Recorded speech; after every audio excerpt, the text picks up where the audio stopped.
Hello ಸ್ನೇಹಿತರೆ, master your ಟ್ರೇಡ್ಗೆ ಸ್ವಾಗತ. ನಾನು ಕುಮಾರ್. ಸೊ ನೀವು ನೋಡ್ತಾ ಇರ್ಬೋದು, ಲಾಸ್ಟ್ ಫ್ಯೂ ಸೆಷನ್ಸಲ್ಲಿ ಮಾರ್ಕೆಟ್ ಪಾಸಿಟಿವ್ ಕ್ಲೋಸ್ ಆಗ್ತಾಯಿದೆ, ಬಟ್ ಸ್ಟಾಕ್ಸ್ ಎಲ್ಲ ನೆಗೆಟಿವಲ್ಲಿದೆ. ಸೊ ಇದರಲ್ಲಿ ಹೇಳಿದ್ದೆ ಲಾಸ್ಟ್ ವಿಡಿಯೋಲು, ಇಟ್ಸ್ ನಾರ್ಮಲ್ ಅಂತೇಳಿ.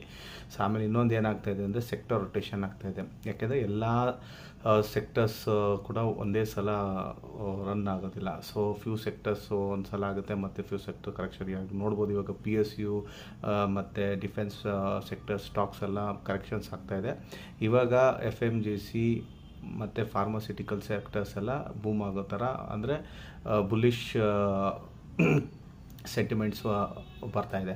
ಸೊ ಇದು ಒಂದು ನಾರ್ಮಲ್ ರಿಟರ್ನ್ ಮಾರ್ಕೆಟ್ ಇದು. ಸೊ ಅರ್ಥ ಮಾಡ್ಕೊಳ್ಳಿ, ಪ್ಯಾನಿಕ್ ಆಗಬೇಡಿ. ಸೊ ಯಾರ್ಯಾರು ಬೇರೆ ಸೆಕ್ಟರ್ಸಲ್ಲಿ ಇನ್ವೆಸ್ಟೆಡ್ ಆಗಿದ್ದೀರಾ, ಹೋಲ್ಡ್ ಮಾಡಿ, ಓಕೆನಾ. ಸೊ ಫ್ಯೂಚರ್ ಸೆಕ್ಟರ್ಸ್ ಬಗ್ಗೆ ಇನ್ನೂ ತಿಳ್ಕೊಬೇಕಂದ್ರೆ ಕಮೆಂಟ್ ಮಾಡಿ, ಮುಂದಿನ ದಿನಗಳಲ್ಲಿ ವಿಡಿಯೋ ಮಾಡ್ತೀನಿ, ಓಕೆನಾ. ಬಾಯ್.